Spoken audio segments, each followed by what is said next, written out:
assalamu alaikum. Maaleykum salaam. No mbaɗɗa? Babulay. aɗa selli? Mbaɗɗa tan. Jabun toon? Moɗum alhamdulillah. tani. Tabarikallah. An ko yare nguli ko. Wallahi Allah ko baturu hammin gonno. Mboɗa tampisino fiiɗi ala fof ko mbaɗan toon. Korkani wuli. Toro. No mbaɗɗa noon? Moɗum aɗa selli? jam tani. Ɗo bamma woni? Baba nde ko jartuɗo kanko so weeti tan o yaha ɗo diwno yo seeɗa. Konko arani bato wuro ni? Mata won haaju won to yeyta nokku goɗɗo. Hande min ñalle ko sonkude Amadou y. Wonde ƴeɗɗo goppe sonkude woto en jarde toon. Wallahi Allah min sonkuri ha guel folloji. No wulde. Wallahi Allah wuli. Weeɗam ɗon ɗum ɗon wiyete ndiyam seeɗa. Weeɗam ɗon fo ndiyam. Wuli joni nde ko maayi. No wuli. Tawi koko ngule. Guite folloji ma kewiloji wallahi. Ɗum ɗo woni tan ko hamnade. Musi ha maayi. Non wuli ne wuli. Hande kay annani korka. Hande ga e Fouta korka ne wuli trop. Ka tangi. Wuli trop. Nani ɗum ko jolfu mbiyata ko tangi. Wallahi.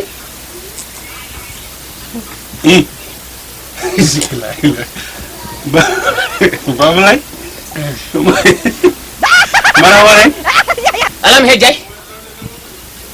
Babul arani ko mbaɗɗa ko. Mi hejjahi min sindi komi kejjinoɗo. Assalamualaikum. Waaleykum salam rahmatullah. Abulay. No mbaɗɗa? Mbaɗɗa sidi. Mbaɗɗa tambe. Mawɗum alhamdulillah. No mbaɗɗa ko. Tabarika ko min ko mawɗum.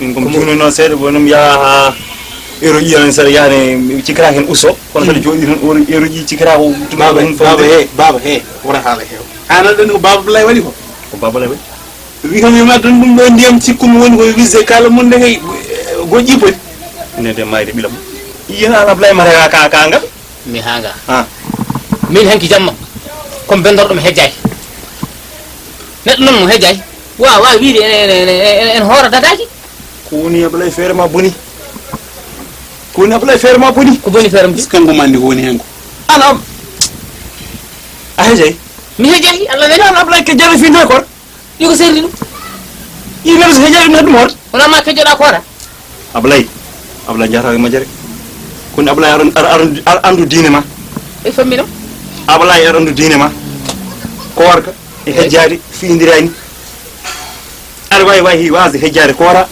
kon ablay andu diine ma do joni normalement lebi didi korta lebi didi de gondirdi korta kadi sad yediri dum jaha namla lamin jar ko dafa yarto lamin janga diine ma baba he kafara wada ko ma Allah tayi hay goto majjani ala mi yata be ka de non kafa jar leem kinkili ba dum no jonso wona o tawnda do en hay goto ala ko kafara de wallahi mi yata kafara yuma lebi didi biya do kafe honden kafe yana sellay fanni halama ay korka enon ko namdi kadi wonko woni korka sa fini hay sa hejjay ma wada anni sa anni meda hora korka ma ni jabe kejari hay dara Allah baytay korka barayta sa horay sa hejjay hatam hort waktuje baba waktuji dagidi di ko subah anani salli fana Allah salama hay gata ala faire ma futuro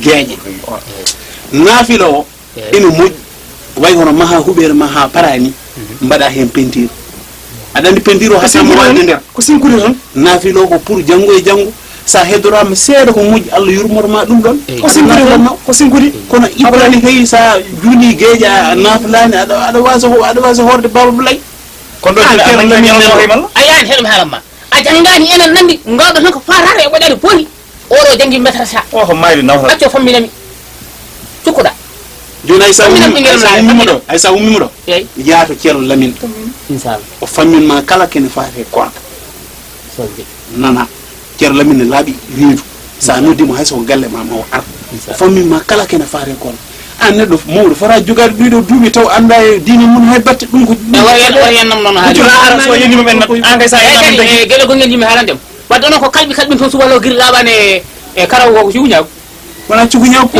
jattan ɓaɗi daga kay sala soɗo kalɓin accu won haalde mo ko sana joni ya ko won haalde mo min mo on jimi yo wani wallahi mamiya apan gallo man mamiya to mamiya apan do ko ne ta halbe halbe ni suwa law hande kam gese laabe to do ne jana nyalle dum kam ngacce dum ko cuuña gonda ko cuuña wan dum hama hordan ar aybi ñamde tan yar ni ngal de wona yar faade jangi ma dum de ngal ga jonto jangoy dal bangod an ga yam amani ko fi jifo ni ko ndiri a junta horta fe ma ko dum do ko ndiri dañu ma ando woni